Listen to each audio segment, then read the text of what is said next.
America's Mayor Live, and as you can see, I'm not the mayor.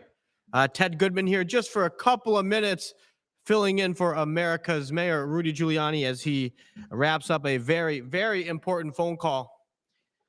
Maybe we'll try to bug him and see who he was talking to and what he was talking about. Huh? What do you think?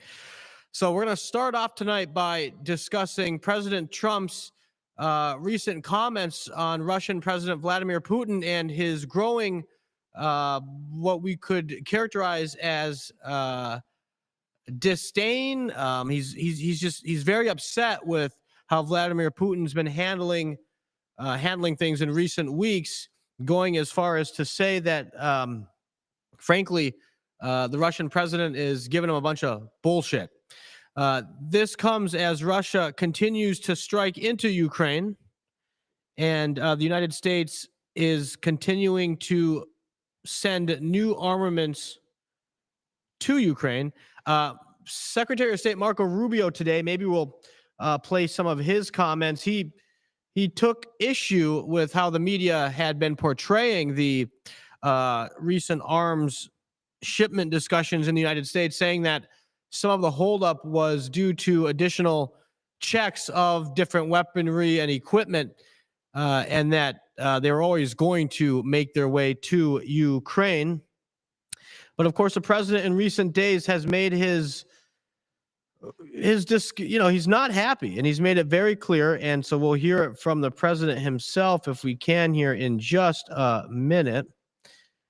In his comments, he's been very direct, and he's made it very clear that he's not happy with Vladimir Putin. And you hear it from the mayor all the time, right?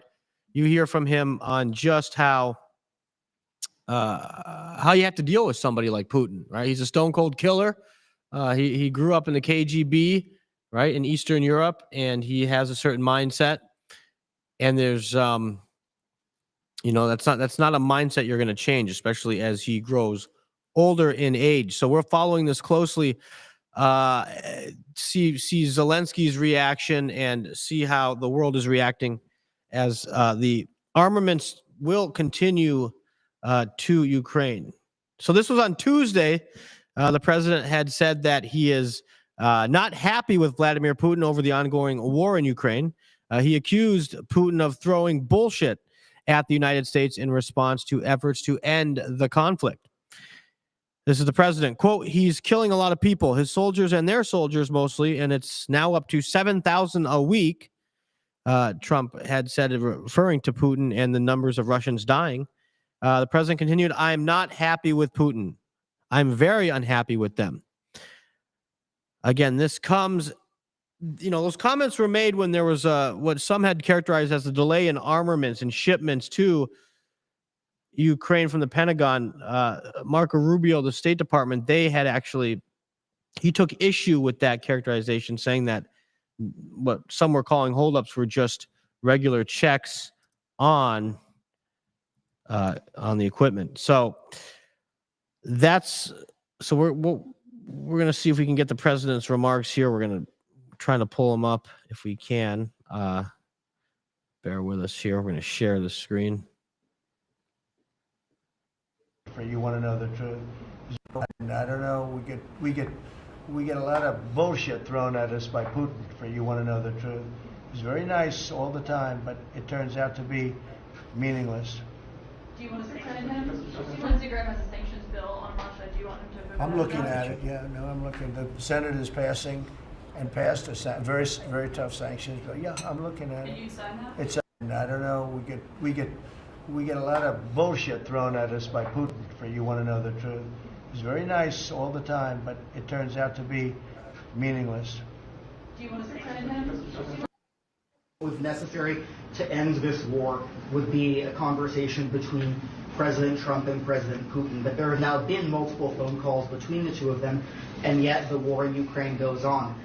Does this speak to any weakness in terms of the president's ability to negotiate an end to this conflict, or why does it persist despite them having spoken? Well, this is a war that the president inherited, right? He got elected and it had already been going on, and no progress had been made to that point towards peace of any kind.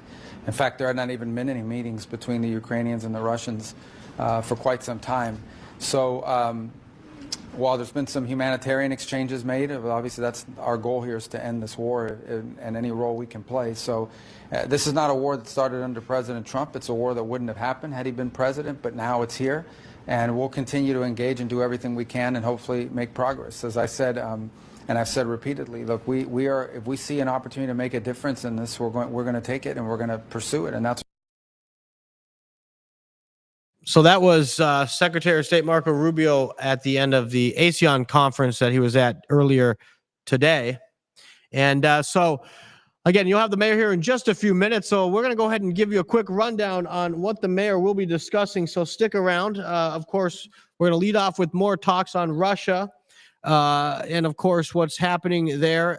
Russia is actually aiding Iran in their nuclear weapons program. So the mayor will have some words on that.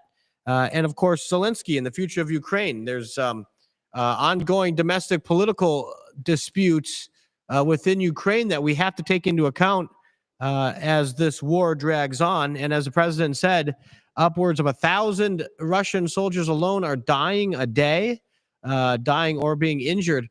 The numbers are just staggering. And, of course, the folks that are dying, all across the board, right? Civilians, military personnel on both sides, as well as a large number of I guess paid mercenaries is what you could call it on both sides. So we'll dive deeper into that, and then of course Israel. Israel is currently engaged in multiple campaigns in southern Lebanon. They've now initiated a new ground offensive, taking on Hezbollah, an organization that they've really taken a number of shots at right in the last number of years and caused a lot of damage to their leadership. But not just Hezbollah, of course. They continue to strike the Houthis. The Houthis appear to have broken their truce agreement by firing missiles at commercial shipping vessels. And so Israel is engaged in a military operation against the Houthis, and they did quite a bit of damage within just, I believe, under 48 hours. So we're following that with Israel. And of course, Bibi Netanyahu was just in the United States. He met with the president, where he shared with him that letter nominating him for the Nobel Peace Prize. That is something much deserving. It's something the president has actually come to deserve, I would say, since 2016. Really, I'd argue 2015. He earned that thing when he ran his first campaign in 2015, and he dared to talk about a number of issues that at the time, and it may seem really, you think back to that time, there's a number of issues now that we talk about on a regular basis that were just not even discussed, whether it was trade, immigration, a number of these things. You wouldn't, most folks weren't willing to talk about it. And the president made it acceptable, and he brought these issues to light. Do you remember a time? I mean, when I was in high school, I graduated about 15 years ago. High school, not that long ago, but we were taught that NAFTA and these trade deals, that was the default, right? So the fact that all these good paying jobs had left states like Michigan, places where I grew up, that was just inevitable. It was part of globalization, and that was the way things were. When in reality, there was a different way, and President Trump made it acceptable to talk about this. So stay with us. You're the mayor. We've got a number of topics tonight. Of course, we're going to start with Russia, Israel, a lot of foreign policy issues. And of course, we're going to talk a lot about New York City's mayoral race and that candidate, Mom Donnie. The mayor has some more on that. So without further ado, we have somebody here. Who do we have here? I recognize that voice, Mayor Rudy Giuliani. Well, thank you very much, Ted. And thank you for that very clear pronunciation of the communist name, because I never get it right.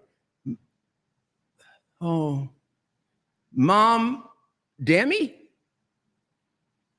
Mom Donnie. Mom Donnie, that's it. Mom Donnie. And he comes from where? Brooklyn? Uganda? Oh. Or Southeast Asia? it's either Africa or Asia.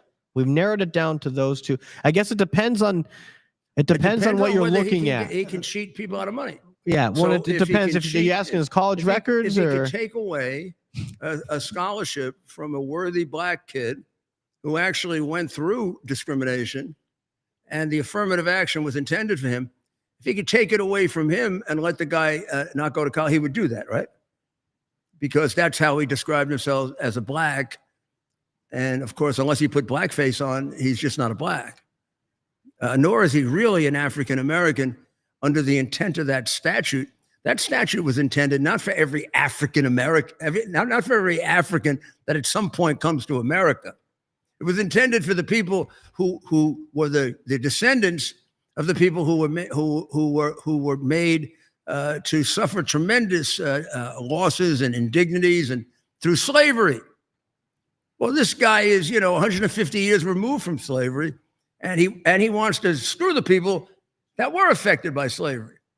So let's begin with that let's begin a moral analysis of them with that. So I guess if he were from Brooklyn, what will we call him, Ted? I think we call Mondami a scumbag. That's what we call him. Who did that? Somebody who did that would be a scumbag. yeah. Oh, I mean, that'd be the nicest thing you'd say to him. Maybe the problem is he didn't grow up in Brooklyn. He developed no moral code. Right. He doesn't. It's just so. He doesn't have respect for but he's a American Muslim. values. He's a Muslim. He's a Muslim. He follows Muhammad. And he does not have That's a good indication that he's in favor of killing or taking money from Jews unless they become Muslims. And not only that, Didn't Muhammad say that? Didn't Muhammad write that in the Quran? You should convert the Jews, and if they don't convert, kill them. And then after he realized he could make a little money on it, he made a little change, and he said, or they could pay you. That's the religion he belongs to. And also, he seems very, very enthusiastic about whatever damage he can do to Jews. I mean, like you see kind of a, I don't know if you've ever dealt with anti-Semitism much, and I have. You can see this guy's an over-the-top one. I mean, there are people who are anti-Semitic, and everybody in the neighborhood is, so they are. I grew up in Brooklyn and in Long Island in a Jewish, Irish, Italian neighborhood. And I got to tell you, there were a lot of kids that were anti-Semitic, and they didn't know why. Their family may have said some bad things about Jewish people. The Irish kids, the family said bad things about Italian kids. Of course, Italians never said bad things about anybody. But I mean, the reality is it's a surface thing. And I've always believed that living in New York overcomes it in many ways if you have a brain, because you deal with a lot of people. It's almost impossible, unless you're in a very, very unusual business, to just deal with your own kind. So you deal with a lot of people, and then one or two things happens to you. You become an introverted nut because you're afraid of everybody, or you start to realize they're not any different than your people. Among your people, whoever the hell they are, you got really people you like and people you're okay with, and people, my goodness, you wonder, how did God ever make these people? Well, then you find out that, well, so do the blacks, and so do the Irish, and so do the Italians, so do the Jews, and so do the... And I think that happens to you in New York. You don't even know it's happening to you. And that's why on 9/11, when we were very early on in the middle, and imagine in the middle of all the things we were thinking about, Bernie and I and several others, Tom Von Essen, the fire commissioner, Richie Shearer, we kind of sat back and said there could be a real reaction against the, we may have said Arab or Muslim communities, I'm not sure, in New York. And not that there are many, but there are some very prominent ones, particularly in Brooklyn along Eastern Parkway. And I suggested, or Bernie suggested, maybe we should put together a very, we have a hate crimes division that you know about, a very special task force that would focus just on that and every day bring us statistic. At that point, we had become slaves of statistics in the right way, because nobody else used statistics before the way we did. And we use statistics to bring down crime. We use statistics to get cops to think about reducing crime, not just arresting people. So we said, let's keep track of this. So if anything's starting to grow, we can get into it right away. And we had a lot of, maybe even more than the FBI, we had a lot of people that could go undercover in the Muslim community. We started to develop that after we got bombed in 1993 and had been quite successful in avoiding bombings, which is why September 11 was unusual. Not to us. I'll tell you what was unusual about it. Using airplanes hitting buildings. The idea that Al-Qaeda or bin Laden would attack us, we were warned easily 5 times before that. So the thing about this that was tremendous, after 2 weeks, there were no incidents. There were stupid things, name calling, a little pushing around, no killing, no shooting, no bad beating. Bernie and I ended up being very proud of our New Yorkers for not being anti-Arab, anti-Muslim. We thought, my goodness, just enough whack people, and it almost was obvious they were going to do something. They didn't. And I'm going to tell you one other thing. I thought we passed anti-Semitism a long time ago. See how smart I am? And we are right in the middle of it now. I've never seen it this bad. Now, I don't know. I mean, I don't go back to what the heck happened in the South, or Jews need not apply during that period of time. So it may have been worse then. I tend to think of it. I don't know. It seems like it's more violent now. But what does it matter if it's worse or better? This is for the century we live in, and for the progress we've made on human rights and civil rights. This is a tremendous turn in the wrong direction, and even more disturbing, a tremendous lack of accountability for it by somewhere close to half of our leadership population. In the Democrat Party, that usually was the party of the Jewish people, right? It's almost as if it doesn't exist. Their people have vicious, horrible, hateful anti-Semites who are acting out every day. And their party leadership doesn't say a damn thing about them. Now, what we're getting for the first time, and this could be why Mondami either takes them to the new level or he becomes a time bomb. For the first time, I am seeing a reluctance to support him. I never saw it with AOC. Never saw it with Ilhan Omar and Presley, and these people were off the wall. You saw a silence about them, but never a straight-on attempt to condemn them the way Republicans were forced to do, with several Republicans who, in some cases, were anti-Semitic or anti-Black, or we've thrown people out of the party for that. When have they ever done that? They get away with it. And that's why it was very upsetting to me, because that's the way, that's the way Nazism grew, by the people who just said nothing. And here we have people saying nothing. The people who are supposed to speak up don't speak up. All of a sudden, this has changed. And it's changed to such an extent that I want to alert you to something that, again, I feel our role is to alert you to things that the others miss. Here's one they missed today, or for 2 days. The people who are supporting him, who have to be tremendously more politically sophisticated than he is, because he makes a lot of political mistakes, although he's a very good young politician. He has the skills of a politician. He doesn't have the brain of a politician yet, but he's got the skills of a politician. But he's got some brains behind him, because today they started talking about primarying the Democrats that are reluctant to support him. Now, only Debbie Wasserman Schultz, as far as I know, has actually come out against him. Credit to her. Thought I'd never say that, but credit to her. And, but you see the speaker conducted yesterday one of the most pathetic news conferences I ever saw.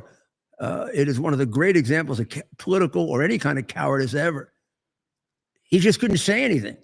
Do you support him? Don't you support him? Well, he's in the next, he's not in my district. So now, what, he only has opinions on Democrats that are in his district, in which case he couldn't support anybody in the House. But you know what district he's in? The next one. He's not in my district. How would I know? He's not in my district. He's in the district next to me. He's in the district next to me. Well, he never said anything to condemn what happened on October 7, and that's probably one of the most barbaric terrorist attacks on Jewish people, certainly the worst since the Holocaust. Don't you think, in deference to their fears, and he should have said something other than kind of agree with it? Well, I've never had a chance to talk to him about it. Mr. Speaker, do you read the newspapers? What? Newspapers? So that's the kind of reaction you've been getting. And that's about as good as you get. Schumer is hiding under I'm not going to mention his wife. Sorry. I apologize. She's a wonderful woman. I apologize. Everybody makes mistakes in getting married. I'm sorry. I'm not going to do this. It's too cheap a shot. He's hiding under his mother's old skirt because he won't even go through the questions that are being asked of other people, because he's already a legendary, it will go down in the annals of the Jewish people, which are very, very long, that one of the great traitors was Senator Schumer of New York. When it was time to speak up, he not only didn't speak up, he went and hid. What's his position on this anti-Semite? His position on the squad is, what do you think of the squad, Senator? Senator, you've always supported the state of Israel. They're in favor of the BDS, which would destroy the state of Israel, completely destroy it, end it. No more Jewish home in Israel. What do you have to say about that? Something wrong with your tongue, Senator? No. There's something wrong with his conscience. It's called lack of courage, even minimal. He's a disgrace. If there was a way to excommunicate him, I don't think Jewish people have that. This would be a great excommunication for turning your back on your people at a time which in the history of the Jewish race could be one of its, more challenging times. I don't want to equate it to the Old Testament but this is when men stand up and women, and they distinguish themselves. You don't do it in good times. When things are easy, you stand up when things are hard. Where does he go when things are hard? Who the hell knows? But so he can't make up his mind. Hochul hasn't been informed yet. So it takes a while for her to digest things because she's working. She's working with brains that work every other day. So you have to come to her on a day when her brains are working. So she hasn't taken a position yet. So here's what they're doing. They're doing what Reverend Bonhoeffer so eloquently wrote about how the Nazis succeeded. The Nazis succeeded by everybody in Germany saying nothing. even the people in Germany who liked the Jewish people, of which there were many. Germany was the least anti-Semitic of the, certainly of the Eastern European countries, possibly of the Western European countries. It was always thought that if there were going to be something, anything, nobody ever thought there'd be something like this, but if there were going to be some kind of a massive like strike on the Jewish people, it would either be Poland in the eastern part of Europe or France, you know, in the western part of Europe, but not Germany. The working relationships have become too good. Well, they sure as hell aren't that good with the Democrat Party right now. So I do hope that Congresswoman Schultz, who I disagreed with on everything probably, do we have, Ted, do we have Debbie's a picture? Do we have the video? I heard the video last night, so I know it's available, and it is quite good, and it would be very good for the cowardly Jewish politicians to see it. And I don't know. I know there are many things we have against Debbie Wasserman Schultz, but I'm about to elevate her to star status for having a pair of things that women aren't supposed to have. And it can't. And she doesn't live in this doesn't happen. I don't think she's going to change this. She doesn't live in isolation. She's a very, very. I mean, I've debated with her. She's a very aware woman.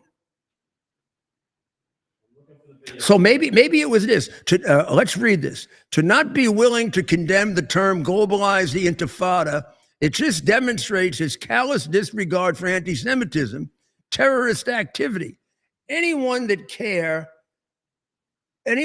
I care about couldn't possibly distance themselves from him more, meaning Mandani.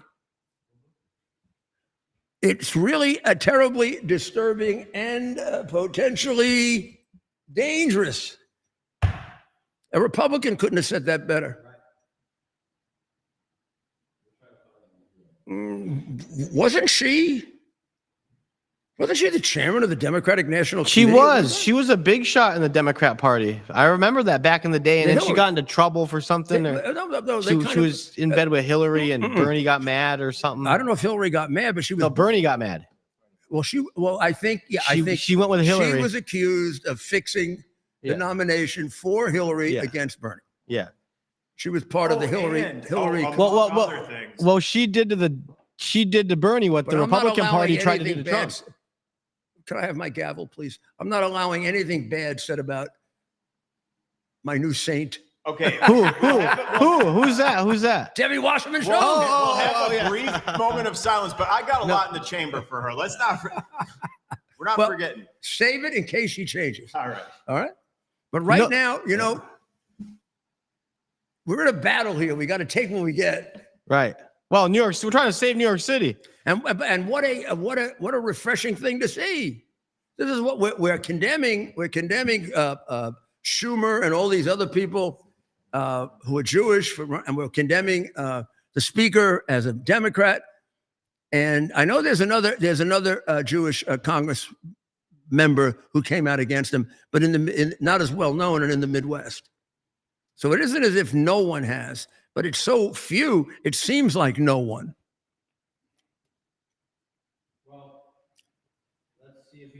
We have another one. We have one of our new. Well, we don't know where we stand on this guy, but we want to hear his comments here to Fox earlier today. I'm not a voter in New York City, and so I have no dog in that fight. And everything that I've read on him, I don't really agree with virtually any of it politically. So that's just where I'm at as a Democrat. I mean, so he's not even a Democrat, honestly. You want to take that on? He's not even.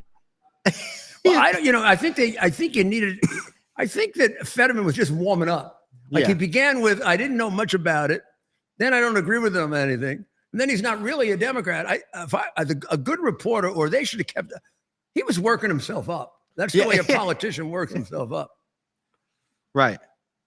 I mean, but it isn't even Fetterman. Fetterman is the one you would expect. Right. In fact, if he didn't, you'd be shocked. The profile that he's created for himself is sort of like the honest independent. The senator who knows his constituents. Yeah. He knows who he represents. Yeah, and he has a fairly consistent political philosophy that he stays honest to. He seems to be a domestic Democrat, almost more of a Republican in foreign policy, and a Republican on basic core common values, like, you know, it's better to put criminals in jail than put them on the street. Oh my goodness, yes. Where he might divide, and I think this is where he had a problem with the big beautiful bill, is on social welfare programs, and cutting them too steeply, and that might be an area where he's sensitive. Well, people aren't going to recognize this next guy, but he is the DNC chair. His name is Ken Martin. This is how he is handling the Mamdani situation. About him not outright condemning the phrase globalize the intifada in a recent interview. Some of your Jewish colleagues have said that that could be very disturbing, potentially dangerous. Do you agree with that? You know, there's no candidate in this party that I agree 100% of the time with, to be honest with you. There's things that I don't agree with Mamdani that he said. But at the end of the day, I always believe, as a Democratic Party chair in Minnesota for the last 14 years, and now the chair of the DNC, that you win through addition. You win by bringing people into your coalition. We have conservative Democrats. We have centrist Democrats. We have labor progressives like me. And we have this new brand of Democrat, which is the leftist. And we win by bringing people into that coalition. And at the end of the day, for me, that's the type of party we're going to lead. We are a big tent party. Yes, it leads to dissent and debate, and there's differences of opinions we have on some a that whole are host of terrorists, issues, but we should celebrate that as a party and recognize at the end of the day, we're I'm going better to play the because of question it. again. Just the beginning. So we're a party of, what was that whole group he had there? Can we go back to that little group that we had there, that he was describing the constituents of the Democrat Party, and then the new one, and he didn't give it a description. I want to help him a little. What about? And at the end of the day, for me, that's the type of party we're going to lead. We are a big tent party. Yes, it leads to dissent and debate, and there's differences of opinions on a whole host of progressives like me. And we have this new brand of Democrat, which is the leftist. And we win by bringing people into that coalition. And at the end new of the brand day, of Democrat, which are the leftists. Well, I guess they're figuring they're going to make big gains by bringing the Jew haters into their party, right? That's who Mamdani appeals to. And then if they're not Jew haters, they're America haters. They like Hamas. They don't like American Marines who get killed by Iran. I mean, they're.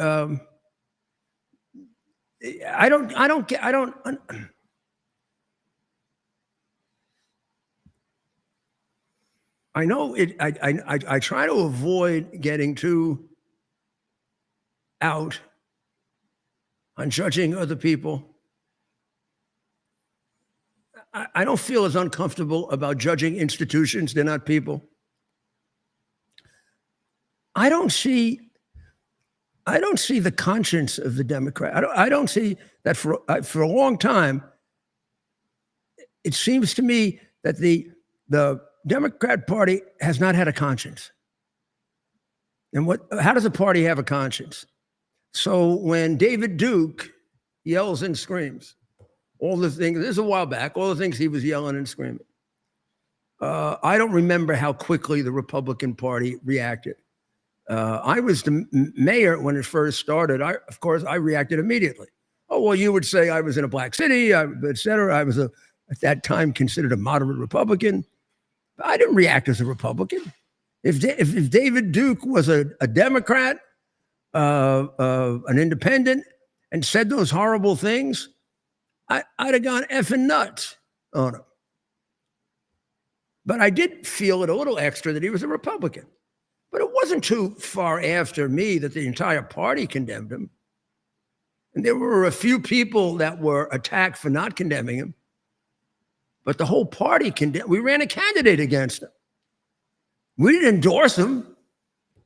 We ran a candidate. We drove the Democratic Party is sitting by and at best, biting their nails and not knowing what to do.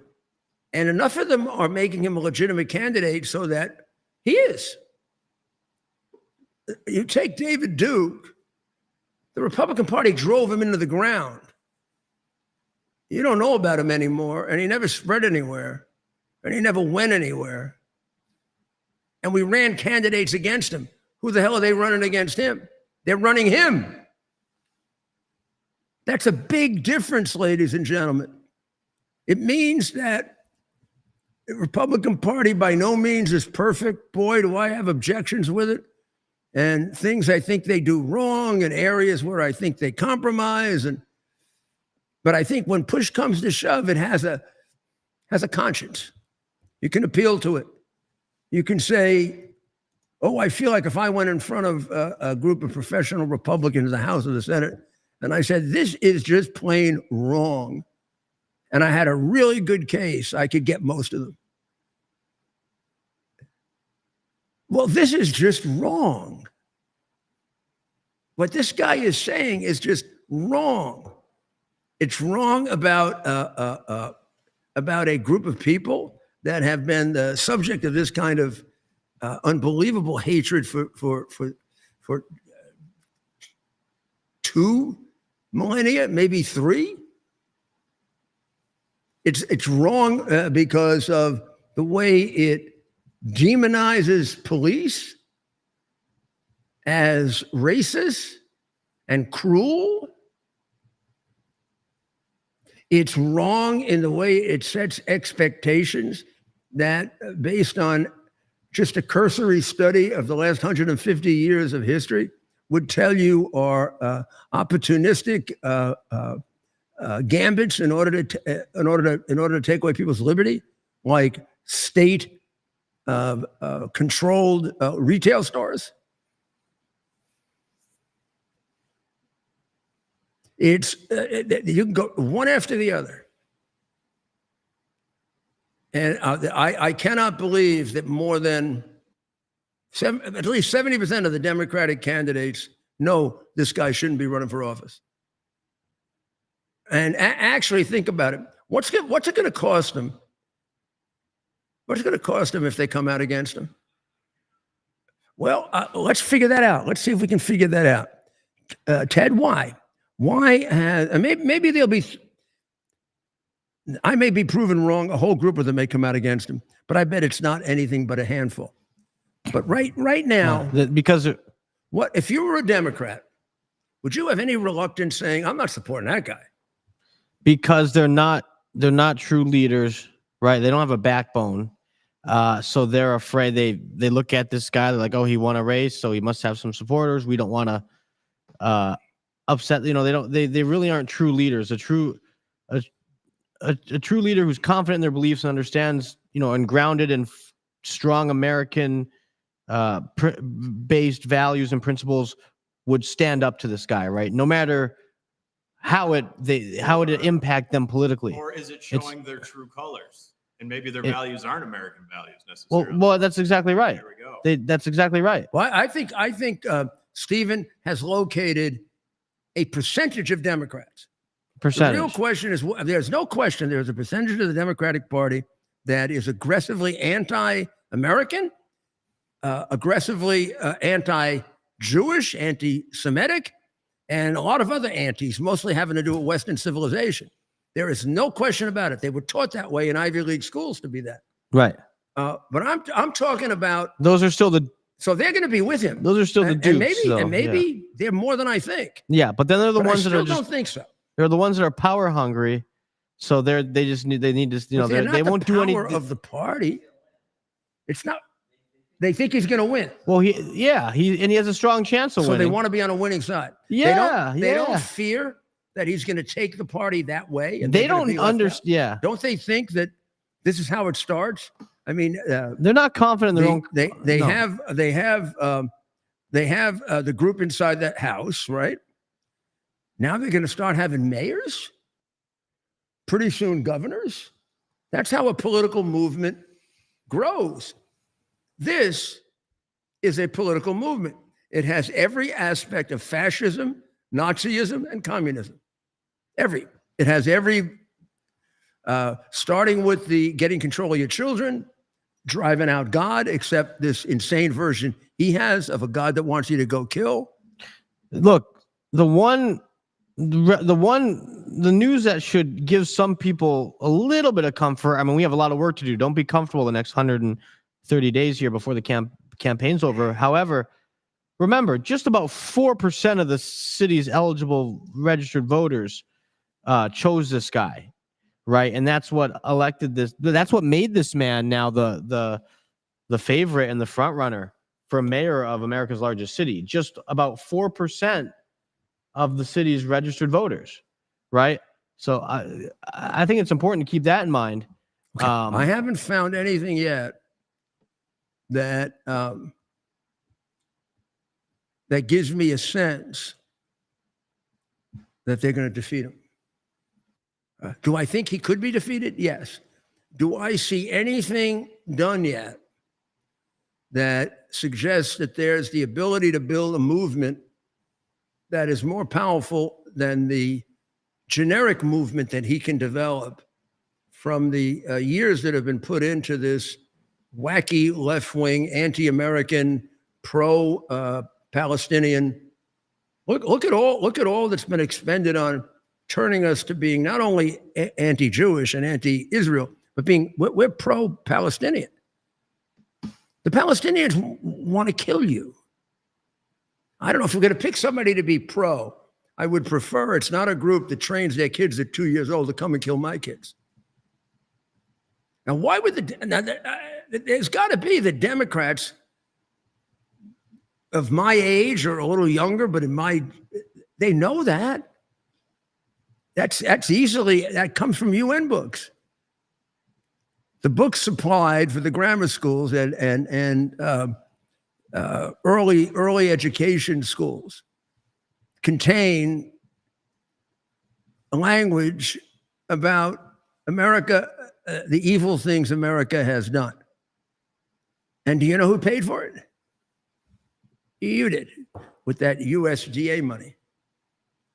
Elon, that's one of the things Elon picked up. Except we've known that for 4 or 5 years. Trump cut them out first time he was in office. Of course, what does Biden do? Biden puts them back in so that the Palestinians can get books that teach people to hate his country. Now, can you figure that out? And when I say Biden, I mean the generic Biden. Whoever the cabal was, which we're entitled to know, and probably will know in the fullness of history, but I'm not sure we do now. There were several Rasputins behind him. They're the ones who decided this, and they were distinctly pro-Marxist. So Trump cut them out. For not only that reason, one reason, but basically the whole UNESCO was a creature of Hamas. I don't know what percentage of their workers were Hamas. It was huge, as President Trump used to say. And if they weren't Hamas, they were Palestinian.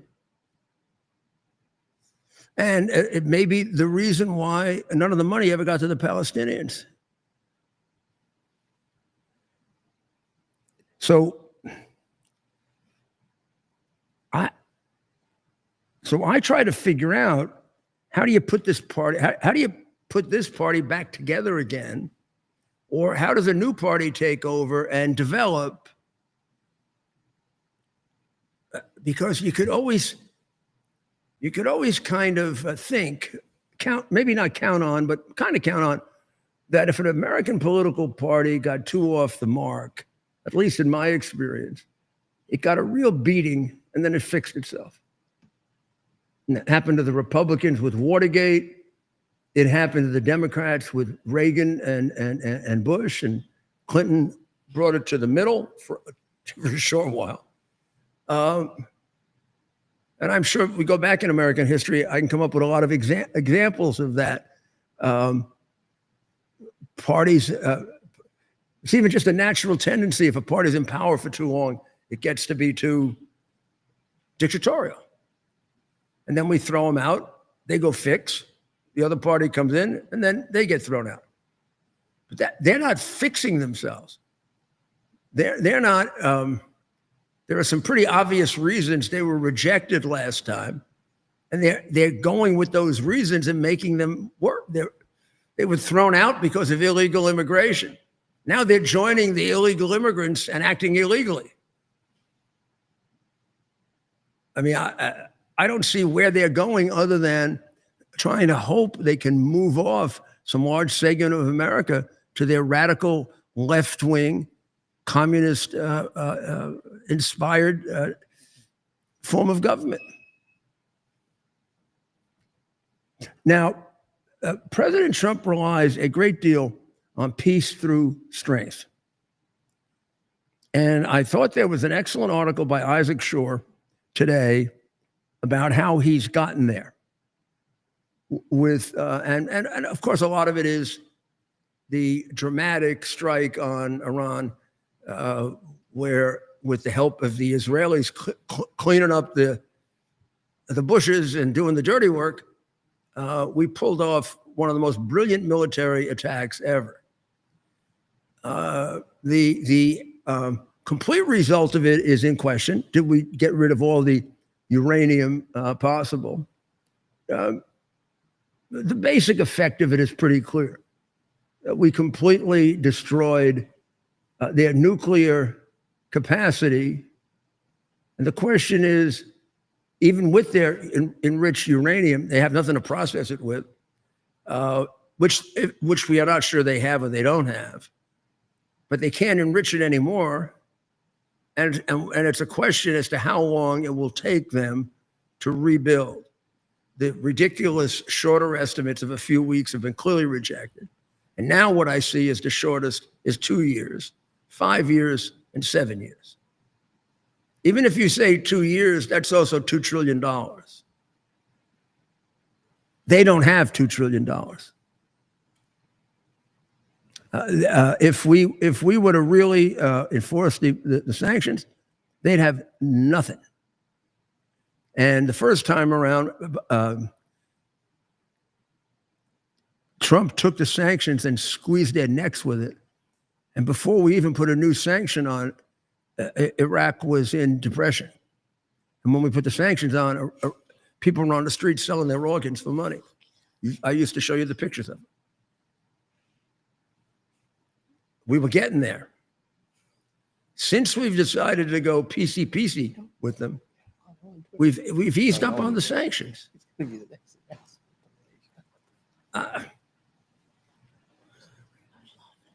I just think this is a very bad candidate for the usual tactics of negotiation. Maybe Russia is a good candidate. Maybe China. Maybe, we'll see. But not Iran. And we don't really have to debate this, because they've been extremely impossible to negotiate with. And there's a reason for it. We're not negotiating with businessmen. We're not negotiating with people who have a practical objective, practical or somewhat inflated. The Chinese objective is the Chinese empire. That's practical in a way. It's inflated in another way, but they're not the first group of human beings that wanted an empire, nor are the Russians. What they want, they'd be the first human beings to accomplish. They want a religious dictatorship over the entire world. They want you all to believe in Muhammad and Allah, or disappear, or go into secondary situation of life and support them in their worship of their God. That is, in short, the calling of Muhammad, and its redefinition by the Shiites, and in particular the Islamic group, the Shiite Islamic group that is made up of the Ayatollah and the mullahs. It's a very aggressive form of Islam. It's not an illegitimate form of Islam. There's nowhere that anything says that it's an illegitimate form of Islam. There are pronouncements of religious groups that declare certain things illegitimate. There's no pronouncement of any Muslim group that says that to kill Jews, to convert them, is abominable, and that anybody who does it should be thrown out as a Muslim. I've never read that. When these things happen, we don't see large numbers of good Muslims standing up against them. Instead, we see not a large number, but a disturbingly significant number of Muslims celebrating with them. So how do we deal with that? We deal with that by being tougher and more principled than they are. Maybe with the proper application of some discipline, you can go this piece for that piece with Putin. But you can't do that with the Ayatollah. What the Ayatollah wants is your soul. He wants to take it from you. We don't want your money. Oh, you take that, but he wants your soul. So I am beyond impatient to get to the end of these negotiations, because if they work, we lose. They're not giving up their religion, guys. That's what we're asking them to do. They're not giving up their religion. So this article by Isaac, who says Trump has done a lot to put us in a situation for peace, is quite true, but it has a major obstacle in it, which is the Muslim religion, which he doesn't seem to be able to, he doesn't deal with. And I don't know if it just didn't come up in the article or he blinds himself to it. Many people blind themselves to it. And many people think of the religion as fairly insignificant. It's just another religion. They exaggerate it. This is not just another religion for them. This is their life. This is what their leader told them 1,500 years ago, and this is what they believe. And it's a lot of them, and they are encouraged to be warriors. So there was a threat out of Iran, which says that they're going to use a drone to assassinate him at Mar-a-Lago when he's sunbathing. And the president had a great response for it. He said, well, they'll never get me. I don't sunbathe. So I thought that was very good. And it does show that the president can handle these things. But Mr. President, just don't let that fool you. They do want the Iranians, that you are reluctant to take them out completely, meaning taking out the Ayatollah and the upper leadership so we can get rid of them. They want to kill you. You're being rather disciplined in killing them, and they want to kill you. And the only way we're going to stop that is by getting rid of this regime. Pardon me? An official who says you, President Trump, have done something that he can no longer sunbathe in Mar-a-Lago. As you lie there with your stomach to the sun, a small drone might hit you in the navel. It's very simple. Do you think that's a real threat? And when is the last time you went sunbathing anyway? It's been a long time. It's been a long time. I don't know. Maybe I was around 7 or so. I'm not too big into it. Yeah, I guess it's a threat. I'm not sure it's a threat, actually, but perhaps it is. There is an Iranian. You seem to think about that for a moment. Yeah. I mean, I think he handled that right. And I think what his facial expressions are telling you, there are a lot more serious ones than that. And I don't even have to know. I can just tell you from my experience in the Reagan administration, and even then as U.S. attorney during the Clinton and part of the Bush administration, there's never a pile of presidential threats of which some look very serious on their face, and some don't. But you worry that maybe the ones that don't are the. I mean, you don't know which one is eventually going to turn out, which is why they always face the rule. They always had the rule that everybody got interviewed. You didn't get to write a threat on the president. We just, that's crazy. And I do not understand what a bunch on President Trump that were never interviewed.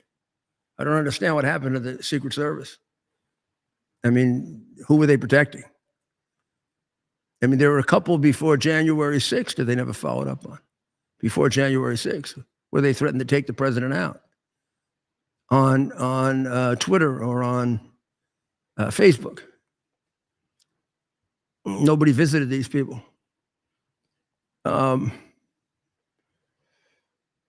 6 members of the Secret Service have been suspended for their failures relating to Butler, Pennsylvania, which led to almost the murder of President Trump by Thomas Matthew Crooks.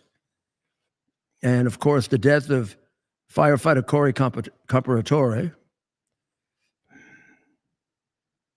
But yet, I haven't a single piece of information about that. Nor the one that has to go to trial, which occurred about a month and a half later in Palm Beach, in Palm Beach, and then he was caught in Martin County, which offered a lot of promise of information because the guy traveled around the world. There has to be a history on him. Now they are doing what you should do, and that with that guy, they're doing what you should do about a trial. They're keeping it very secret. But when have they ever done that before? I mean, you're supposed to do it that way. But my God, when Trump was tried, the whole case was tried 4 times in the press before it was tried. We can't find out a single thing about this guy. I haven't heard anything relevant about this guy or the one who tried to shoot him through the bushes, who had been traveling to a bunch of foreign countries and got caught. It's as if their cases are being conducted in heaven. There's no leaks from their investigation. There's no information being given. The press isn't pushing very hard. Now, is it the way ideally it should be? Yes, with a caveat. Yes, possibly not in a presidential assassination case. The public may be entitled to more information as we go along in a presidential assassination case. In a normal criminal case, the public is entitled to no information. And that's very rigid, and it's never followed. I mean, the cases, the woman that got prosecuted here in New England, I guess, was she acquitted? You know, that for allegedly killing a husband, Riley, was it? Karen Reed. Karen Reed. It was very famous. It was on television every day. Everybody knew more facts than the jury, and they knew it before the first trial, during the first trial, 3 documentaries in between the 2 trials, and at the time of the trial, the public knew more than the lawyers. Yeah, right. Okay, that's too much. What do we know about Thomas Crooks? Nothing. Unless they're trying to really preserve the integrity of the investigation because such grave perhaps a conspiracy that really demands that level of seriousness and secrecy, and you don't even want to risk anything in the media. Yeah, well, so did the investigation of President Trump for the purpose of impeaching him, and we knew every single fact about it because it was leaked. So you can believe that, and it could be true, or it could be that I'm investigating. Which do you think is the case? You think they're really investigating this in a very, very intense way, and we're not hearing anything about it? if we have really good people on it and we're trying to get to the bottom of it, see, I'm not that privy to who's involved, really, exactly. Well, it all started with the Biden administration. They started the investigation. Well, they probably burned everything to start. Did we throw them out? Did we bring in unlike better motivated people?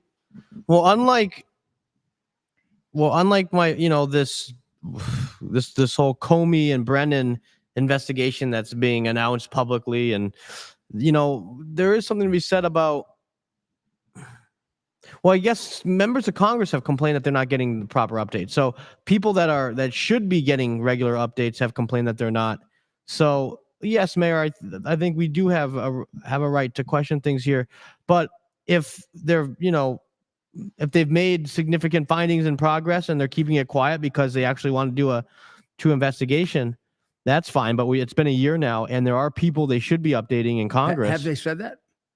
Yes, I know members of Congress in the past, and I'll see. No. There's nothing at all improper about saying we're making a lot of progress on this investigation. Oh, of course they have. We can't speak about it. Right, they have not said that, to my knowledge. Leaking to Congress is like leaking through a fire hose too. Not leaking to Congress, but I think certain members briefing Congress is like leaking through a fire hose. Then how about that? Sure, but I think we have to have as accountability at some point. Certainly. And a year in, I guess. So where do you fall on this, Mayor? I think that I don't think they're investigating. I do not think that they could have changed the method of investigating so that they can conduct a very active, aggressive investigation, and it's not going to be leaked. I mean, the FBI was leaking long before Biden. The FBI leaked in Republican administrations, Democratic administrations. They don't want anybody not to know the glory of their work. So, and they love to have great relations with the press. It's impossible that both of these investigations are making serious progress, and none of it is getting to the press. So why are they not investigating? I don't know. What would be the idea? I don't know why they're not investigating. I don't know. And if they are investigating and making progress, I don't know why they're not telling us they're investigating and making progress. They don't have to tell us the progress they're making. They can assure the American people that it's a very active and fruitful investigation. And everything that I've seen makes it sound like it's an active but useless investigation, getting nowhere. That they're finding nothing. But then ultimately there are going to be questions like, why did he travel here? And why did he travel there? And what relationships? And what did he say when he was there? It's not, this is going to get to the point where it'll be too late for even a Warren Commission to screw it up. When did we start learning about Lee Oswald and his things? Like that didn't come out right away, right? Sure did. It sure did. His trips to a lot about Lee Harvey Oswald came out right away. So maybe we'll be sitting there telling, grandchildren, hey, I remember when that was going on. We finally know about it. Mm-hmm. Well, the longer it's unacceptable. And where's Congress on this? Where is the demands from Congress? And that is where oversight would help. The longer it takes to investigate, the more imperfect and inaccurate it is. The longer it takes to investigate, the more likelihood there is that it's a fixed investigation. An honest investigation is an enthusiastic one that begins on day one and is 24 hours a day until you solve it. That's what you do about a big case. Right. And this is it. And in the Washington and the America that exists today, you can't investigate a case of this magnitude and not hit a tripwire that gets it into the press. And well, we know until November of last year, the crooked Biden administration, even if they were to be investigating it, which none of us believe, they would have political motivations not to enthusiastically do it, right? So tomorrow, if you want to listen to us, is the day before the anniversary of the attempt to kill President Trump at Butler, Pennsylvania, and we're going to raise the questions that should have been answered by now. And haven't. And the idea that these people in the Secret Service were just suspended mean, I watched that, and I'll watch it again with you tomorrow night if you want.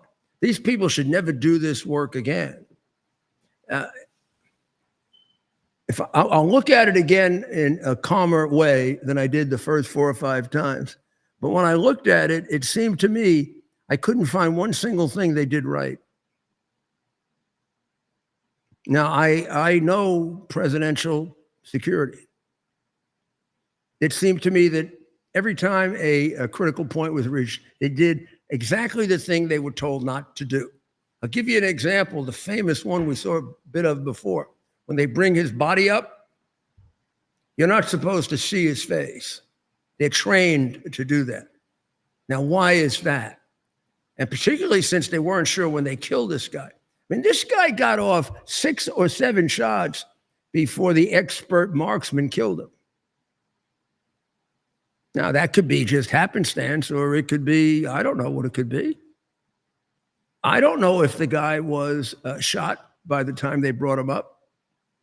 Or how did they know there was one guy? When they brought him up, they may have shot one guy. He didn't have a partner. You just assume that? So when you see him come up, I did it right at I cursed at the moment they did it. First, I was happy he was alive, and within a second, I said, what the F are you doing? Here I see his big face right on television, so that a halfway decent marksman could have blown his brains out. And they held it there for a while so he could have gotten a good shot. Finally, the guy who's now become the head of the Secret Service, I guess this is what qualified him for it, put his taller body in front of him because he had 2 midget women in front of him. One of whom didn't know how to get a gun out. One of whom, if you look at the tape really quickly, is going like this. I mean, that's Keystone Cops. If she was suspended and not bye-bye, where are they going to put her? Answer phones. How about, you know? What? How about we put her on phones, answering tips? She doesn't. Well, do something other than that. Ted, can we play? We're going to do it tomorrow night. So let's leave it for tomorrow night. Okay. Because we can then organize it just right. But the first clue to me that there was something wrong with this was the way they brought him up. Because I was unbelievably happy that he came up, and I was unbelievably shocked that he was put there like a target of Coney Island. I didn't know at that time whether a shooter had been shot, but that wouldn't have satisfied me either. There could have been 5 people there to shoot him. There could have been, and we don't know it. We don't know. They didn't know about that guy, and he just about announced. He walked in with a sign saying, "I'm here to kill the president. I'm here to kill the president. I'm here to kill the president. Let me get on. Please tell me where the highest point is for me to get a good shot on him." Can I borrow the thing to clean your gun, officer? Officer, would you please suggest to me how I can get the best and highest leverage on killing the president? Yes, it'll be on top of that building, but be careful. It's a thatched roof. There's a slant. We're not even going up there. Yeah, but it's a thatched roof, so we don't go up there. That was the original explanation given by the crooked head of the Secret Service. Why weren't there any Secret Service agents on the roof? We don't go on thatched roofs. What? A third of the roofs in America are thatched. I've seen Clint Eastwood go on a thatched roof. Why don't you go on thatched roofs? I think he went on a thatched roof when he was playing a Secret Service agent. But I guess he's a fiction, huh? Yeah, attention criminals. Thatched roofs are now a free space. We let the Secret Service give us the biggest bunch of human bullshit ever fed to anybody over Butler County. It absolutely, I tell you, and do you know who agreed with me? Dan Bongino at the Republican convention. Remember when I interviewed him? I remember that. And I said, Dan, you were a Secret Service. Dan worked for me as a cop. I said, Dan, you were a Secret Service agent. I would like you, I don't want to go through Butler. What I want to know about is, I know Butler, I've studied it. I want you to tell me one thing they did right. They didn't even get him in the car right. What the hell are they walking him to the car for? Why don't they drive the car to him? Wouldn't you have thought of that? Remember, how fast did they get Reagan into the car? Now, albeit he was shot right next to the car, right? And the car here is over there. But there's no reason. You can't break down those barriers in 2 seconds and bring the car right next to him. And his body never gets exposed. They exposed him immediately after the shooting. They brought him up and they put his face there. And one could have made that a movie of, we're intending to kill him and we're showing you his face in case you missed it. It looked that way. Then they finally covered his body. And then when he gets to the car, they let him give a speech on the board of the car, standing there again like a big dumb target. Instead of pushing him in the car. Reagan says he was pushed in the car so hard, he thought that was his real wound. It looked like, when they grabbed Reagan, it looked like a football player. I saw Trump taken down once in Reno, Nevada, when there was threat of a gun, when there was a gun, but they got it. They hit him so hard, I thought they broke the side of his body. I mean, I've been up close in professional football games. These guys got him off so fast, we don't even know why he was taken off the stage. Of course, they left us there to get killed. And as they took him off, they surrounded him in a way that nobody could have shot him. Here, you can look at that 1,000 times and you could say to yourself,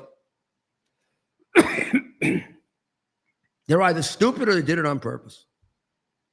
And I'm sorry, I do not think you get a second chance as a Secret Service agent.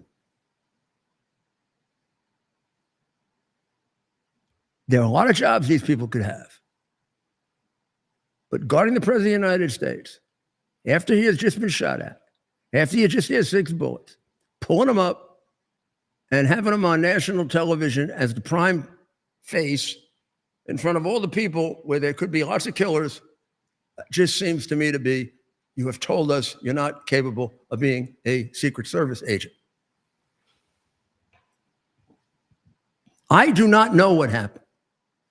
I'm not giving you any kind of conspiracy theory, or I'm telling you, I don't know what happened. From all that I've seen and felt about them, they don't know what happened. And here's the worst part. It doesn't feel like they're trying to find out.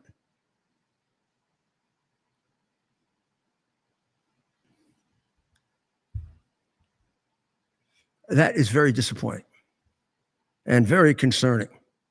And it's not going to stop. We're going to have to continue on that. But suspending 6 agents, I'm sorry, doesn't close the case. It just doesn't close the case. And I know the president, and over time, the president for a while was taking this very seriously. But when he tells us his answer to the Iranian threat of shooting him, while he's sunbathing, he doesn't sunbathe. I guess that's cute, but this is real. Also, the reluctance to completely do away with the reign of terror befuddles me, because they want to kill him. There's absolutely no doubt about it. Do I have on my list of suspects Iran for the 2 attempted assassinations? I have to be a fool not to. I would fail you out of detective school if you didn't. Remember, how do you investigate a murder? Make a list of the chief suspects. Biggest motive. The husband just took out a $2 million policy on the wife. But we're not going to investigate the husband. Who in the Trump situation is the husband who took out the $2 million policy on the wife? They're a couple, aren't there? Whose lives would be inalterably changed, put at risk if you were elected?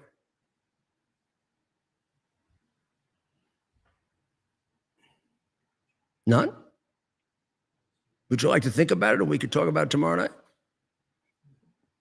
Then in precinct number, I don't know, what precinct should we call it? Precinct number 8. That's my favorite number for Yogi Berra. Precinct number 8. We have a big, big whiteboard, much bigger than the one we have. And then we put down suspect 1 picture. We leave a lot of room for all the little facts we're going to get on suspect. Suspect 2, 3, 4, 5, 6. Now, it may turn out somebody not the suspect. And then we start filling in facts under the column. And then every once in a while we go back and we look at them. Sometimes we cross them and suggest, well, maybe we should look for this. Maybe we should look for that. You know, one of these guys went to Ukraine. The answer is he didn't meet anybody there. That's pretty hard to go to Ukraine and not meet anybody. What did he do? Just walk through and not talk? Of course he met people. They're trying to say he met no one of significance. How do you know he met no one of significance until you go find out who he met? Or here's the biggest giveaway of all, which is why I begin this whole thing with complete disgust. That day, that very day, within 2 or 3 hours, or maybe it was the next day, when the Secret Service and the FBI were being very, very arrogant about the fact that, well, we just began this investigation. We can't tell you. We just began this investigation. We can't tell you that. We just began this investigation. We can't tell you that. One of them said, was more than another person involved? No. Absolutely not. We've ruled that out. We just began this investigation. We can't tell you that. Isn't that the answer? So why that quick answer that there was nobody else involved? Unless that was wishful thinking.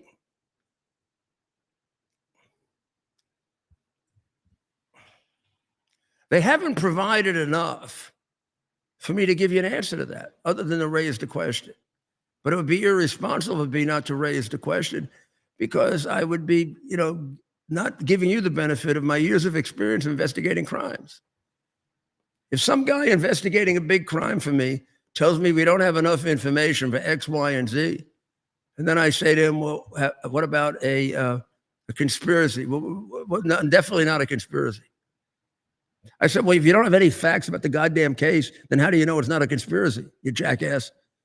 What, did somebody pay you for no conspiracy? Or you're just a halfwit? And then I'd say to my chief assistant, get me a guy with a brain to investigate this case. Out.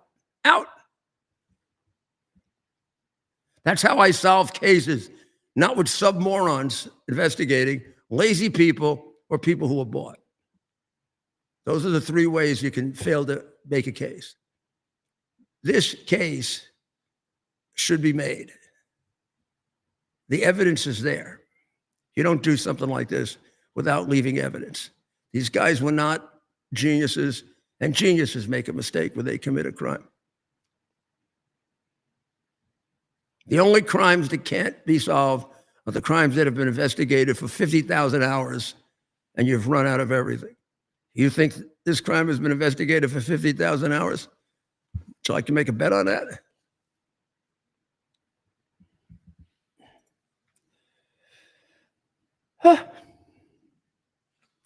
Well,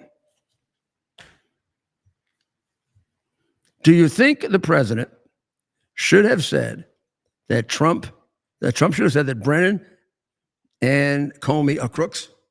Or did he prejudice the case by doing that?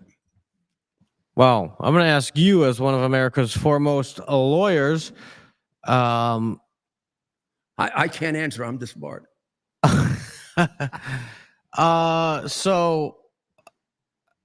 Okay, I'll say I don't think he was breaking any ground with that one. Sure. I'm going to give you the non-legal answer. You got the right answer. Okay, right. There you go. Yeah, I guess that's the only answer, right? I shouldn't have paused there. Damn right he should say it. He's the president of the United States, and one thing we need from the president is integrity, and I got all the answers for that. Like Obama announced at the beginning of the Hillary investigation she was innocent. Yeah, would you like to give your FBI a hint of what you want? Well, she didn't do that. She'd never do that. Well, I mean, Actually, it turned out she did. Yeah.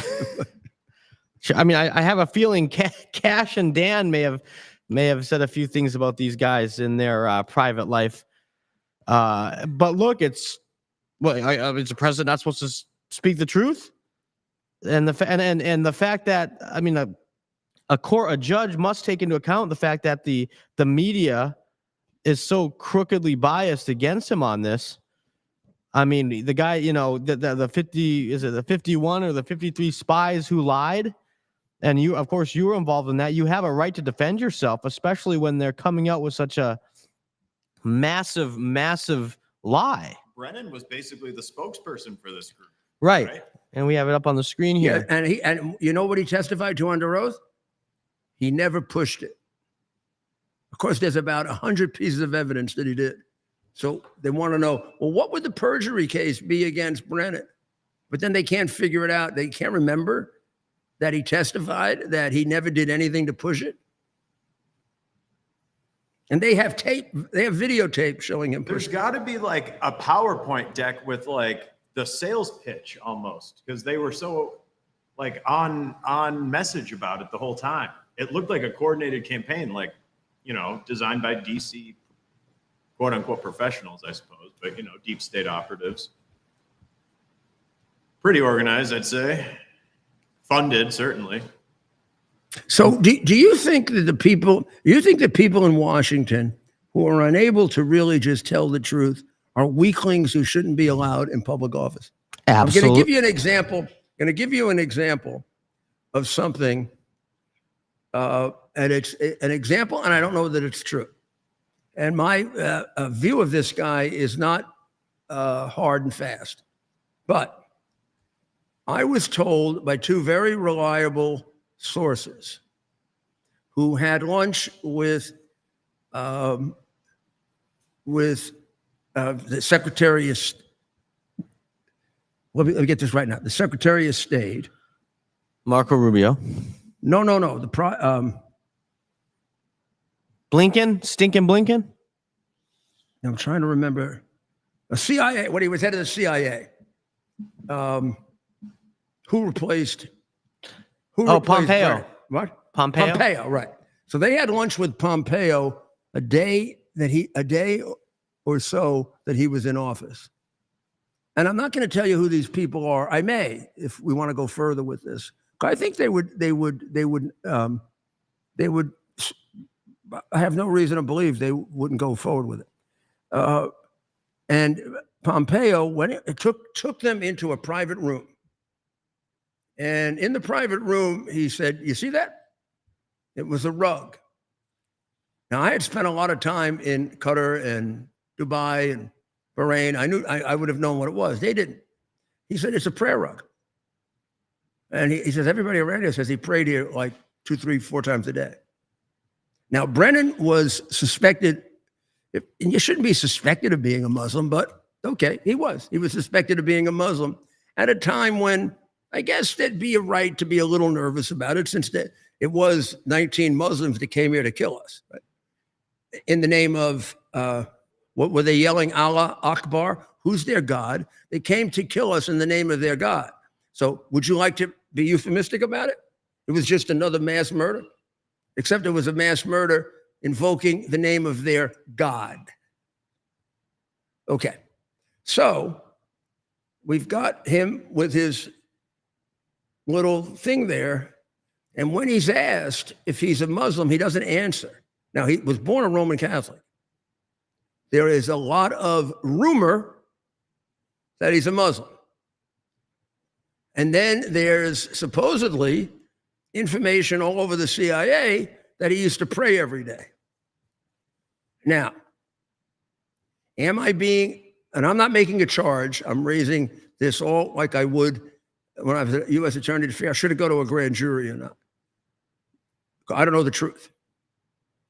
Is that worth looking at? Is that somehow holding his religion against him? Or do you make distinctions between religions where the religion is built around forgiving the people who kill you, following 10 commandments, or it's built around killing your enemies so you can spread your religion. Do you say all religions must be treated the same, even a religion that has a great devotion to murder? No, absolutely not. Because, we're looking at the main religion. I mean, obviously, the barbaric ones have gone by the wayside so far because we do not treat them all with the same reverence. And our weakness, our silliness, our ability to be brainwashed and bamboozled, the weakness of our mind and conscience has made it impossible for us to really analyze the Muslim religion and therefore protect ourselves against it or protect them against it. We don't analyze it correctly because when the president first did the travel ban, the argument was he was going to stop people from Muslim countries. No, he wasn't. He was going to stop people from countries that had an excessive number of terrorists. It turned out that 9 of the 12 countries were Muslim countries. Is that an accident? Is that an accident? Or is that a direct result of what for 1,500 years they've been taught? Is it an accident that on Ramadan, we're all warned about all the murders that are going to take place? It's the holy day. It has nothing to do with killing. It would be as if on Easter, we said everybody had to hide because the Christians were going to come out and kill you. Or on the high holy days, every Jew was going to leave the synagogue and go kill somebody. I mean, we had a little of that, I will say, with pogroms in Poland on Good Fridays, when they would announce the part of the gospel that said that your blood be on you and your children, about the Jewish people, called the blood libel. And particularly in Poland, Polish people go out and beat the hell out of the Jewish people in the ghettos. They were called pogroms. Now, here's the difference. That was they or their criminal type interpreters completely misinterpreting what Jesus, their leader, was saying, who said for both the Jews and the Romans, they know not what they do. He forgave them. Who are you to go kill them if he forgave them? And to go kill the ones that have nothing to do with it? What kind of ridiculous thing makes you think that 1,000 years later, people that have a relationship with people that were there are responsible for it? Given the complexity of human genetics and the passage of time, and but they keep saying, well, the Christian religion also has provoked violence. No, it hasn't. People who are Christian have provoked violence, clearly misinterpreting it. The people who do violence in the Muslim religion correctly interpret it. It's a correct, yes, Muhammad did tell them it was okay, desirable, a good idea, and the best way to spread the religion was to kill people who were non-believers, with special emphasis on Jews and Christians. So is there any connection between that and 9 out of the 12 countries with the most terrorists are predominantly Muslim countries? And should that be taken into consideration? And should the world get together and basically straighten out that damn religion? You're producing too many murderers. Just statistically, it doesn't work, pal. I think that's fair. Okay? All right. That's politically incorrect, right? Was that politically incorrect enough for you? Yeah, right. Good. At least, 10 years ago, we've been thrown off the air and arrested. So tomorrow night, we're going to spend a little time on taking a look at Butler County. Maybe we'll take a little peek at Palm Beach too, because to me, they come together, and it's really amazing that neither one of them seems to be having any kind of activity. And I'm not even gonna dignify the idea that they're doing it, but it's really quiet with any kind of statement, because I think that is so impossible in Washington. You see, what happens is if you do a really good investigation, you can keep your mouth shut, but you go interview people, and of necessity, you probably interview some of the wrong people. They have lawyers; they get pissed off, they leak it. So you go interview somebody, and you have like evidence that they were somewhere that might make them knowledgeable about the crime or even involved in the crime, and you insult them. And they don't take it nicely. Right? It's like when you say, "Oh, gee, it's a mistake." Some of them take it nicely, some of them don't. But it's impossible to do a very, very broad, important investigation without some of it leaking. Somebody's going to leak it to the press just to get credit from the press. Oh, they called me about the Butler County investigation. Remember, I have the Chevy dealership. You got to put my name in. Okay. The press is omnipresent. The desire for human advancement and greed is fabulous. The press knows how to use that. And now a lot of that is a good thing. A lot of that gets us the information about corruption in government. And a lot of it is bad. But the whole point is nothing? Zero? At least it deserves an explanation that says we aren't very active. We're just not going to tell you about it. Okay, that would help a little. That would help a little. The city council is making war on quality of life. I don't even know what the heck I don't even know what the heck that means. And let me just make the final point before we get off that the teachers union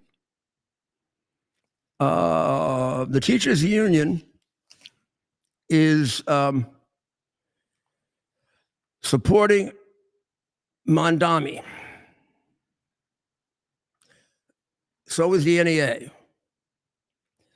The NEA has also broken all ties with the Anti-Defamation League, which is the organization that protects against discrimination with a special emphasis on the Jewish people.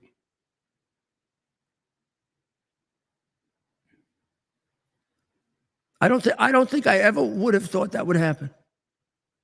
I mean, the ADL, of course, is largely a Jewish organization. The teachers union, particularly in the Northeast, has a large number of Jewish members, particularly in New York.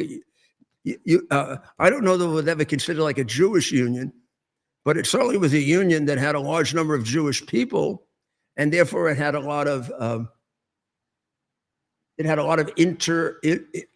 inter-organization connections with Jewish organizations, as it did with Irish and Italian, and in order to bolster itself.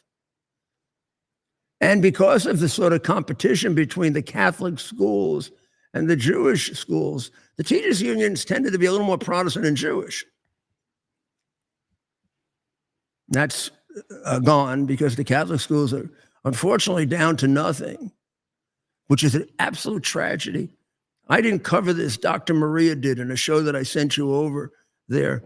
But Cardinal Spellman High School, which is a high school for poor kids, about half of whom are Catholics, and the Catholic Church subsidizes, they won $10 million in college scholarships.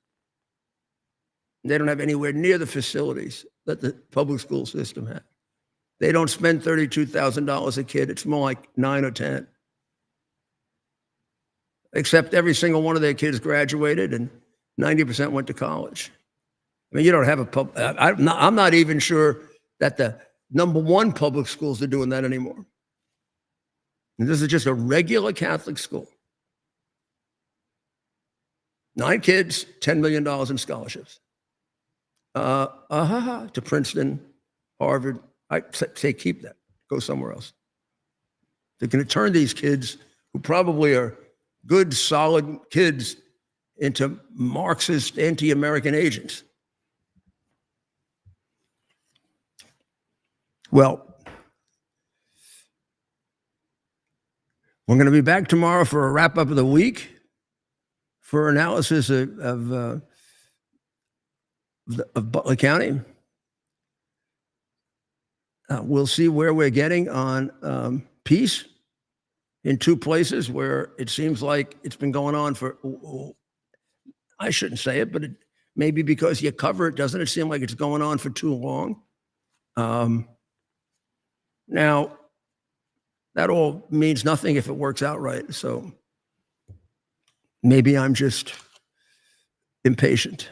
What do you think, guys? Do you feel it's going on too long and therefore losing momentum? Or do you think it's, no, actually, I'm going to answer that myself. I think it still has momentum. Yeah. I think it has, I think more than momentum, it has almost insoluble problems. And there doesn't seem to be, at least publicly, a solution to them but one. And the one is kind of far-fetched. And there was a bit of criticism of it today, and there was going to be another article tomorrow, so I was going to wait to cover it, about the Hebron recommendation, which is, if you might recall, that the sheiks in Hebron want to set up a separate emirate. And the separate emirate would be completely in accord with what Israel, the Israel peace and American peace agreement. They would accept Israel, not only the existence of the state of Israel, but as a Jewish state. They would eliminate all terrorist groups. They would have Israel oversee that. They would maintain a relationship with Israel right now that'd be pretty similar to what it is right now. And then over a period of time, they negotiate what seemed to be both politically and economically the best solution. It might not be to break away from Israel.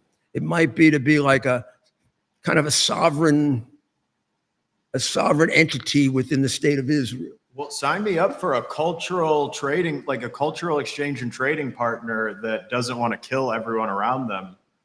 But you know, the thing I like about it is it's the first time, I think, a Palestinian group got together and said, we recognize that this is an impossible situation, an insoluble problem, almost like one with a non-starter put in it. And here's the answer to it. Now, it may be a fanciful answer, but sometimes a fanciful answer leads to, maybe it'll slap everybody in the face and say, stop being stupid about a two-state solution. For 40 or 30 years, you've been talking about a stupid solution that can't happen when the state wants to kill the other state. I mean, even Trump's people, I don't get it. Like Steve Witkoff, and I like Steve, but I mean, why would you spend a minute negotiating unless they're telling you we're not going to kill the Jews anymore, and we're going to at the end of this, we're not there yet, but at the end of it, we know the end of it is going to be we're not going to kill Jews. We recognize the Jewish state. If they can't tell you that that's where we're going, what the hell are we negotiating for? Maybe he's just trying to, prod him for information, catch him off guard, keep him off guard, feed him stuff. Good. I like to have faith in that's our good. team. That's really good if it wasn't, they were killing you while we're doing that, or planning to kill us again, or using the Houthis to kill people in the Red Sea, or. And I just don't get why it doesn't get out more. How they've directly killed Americans, and through these proxy groups. Look at them. I don't know how you can look at them and not say, well, you one of the guys that ordered the killing of 14 troops. Right. And that's why the president, whether it was Soleimani or his recent strikes. Well, we know the guy who ordered all of them. He's sitting there on the big throne. Right. Right. Pray for the people of Israel. Another day. What brave people. What good allies, huh? I'm telling you. If I'm going into a fight, I want an Israeli right next to me. Just take one of them. They hold their own, don't they? That's what you got to expect from an ally, and that's what Trump is trying to get out of NATO. Well, we don't need them. Look, if they don't want to put their money in, they don't want to train, they don't want to become a military power, fine. But what do we need them for? So pray for the president and the wisdom that he has. Let it expand.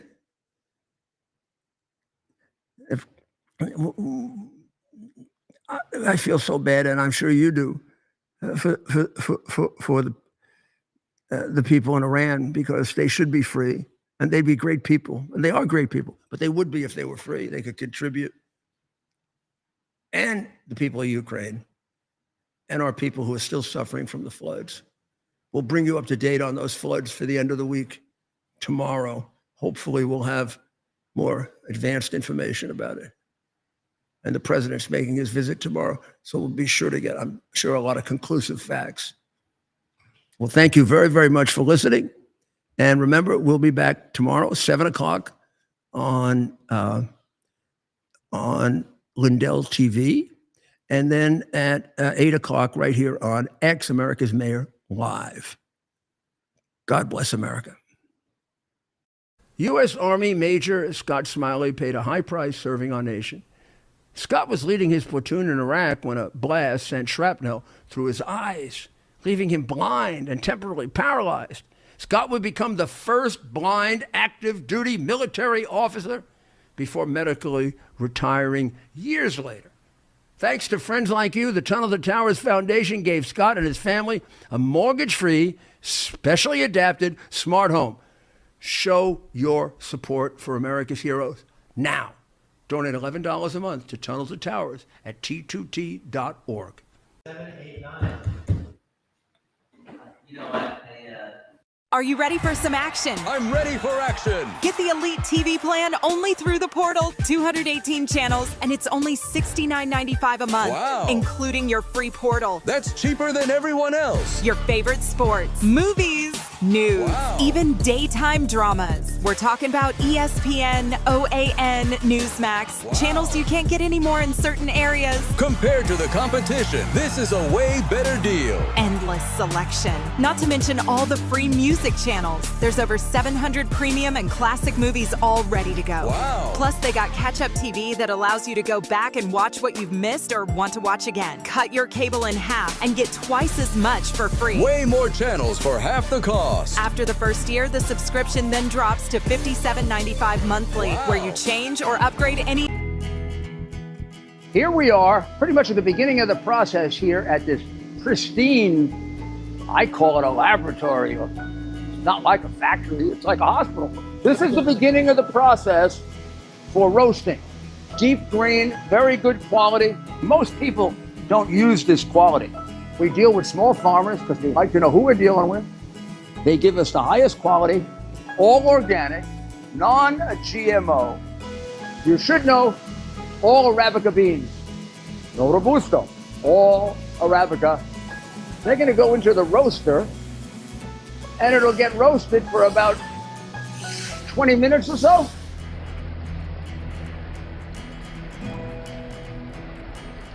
Oh my goodness, look at these. My goodness.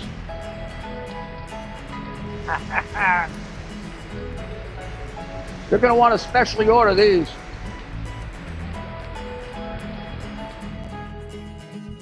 This is what goes into Rudy's coffee. It's our purpose to bring to bear the principle of common sense and rational discussion to the issues of our day. America was created at a time of great turmoil, tremendous disagreements, anger, hatred. There was a book written in 1776 that guided much of the discipline of thinking that brought to us the discovery of our freedoms, of our God-given freedoms.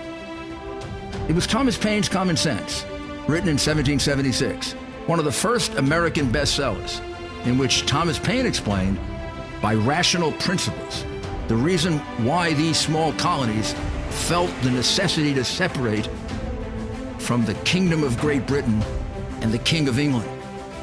He explained their inherent desire for liberty, for freedom, freedom of religion, freedom of speech, the ability to select the people who govern them. And he explained it in ways that were understandable to all the people, not just the elite. Because the desire for freedom is universal. The desire for freedom adheres in the human mind, and it is part of the human soul. This is exactly the time we should consult our history.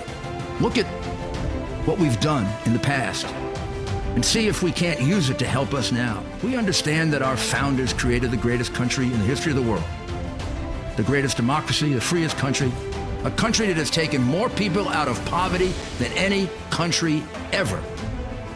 All of us are so fortunate to be Americans. But a great deal of the reason for America's constant ability to self-improve is because we're able to reason, we're able to talk, we're able to analyze. We are able to apply our God-given common sense.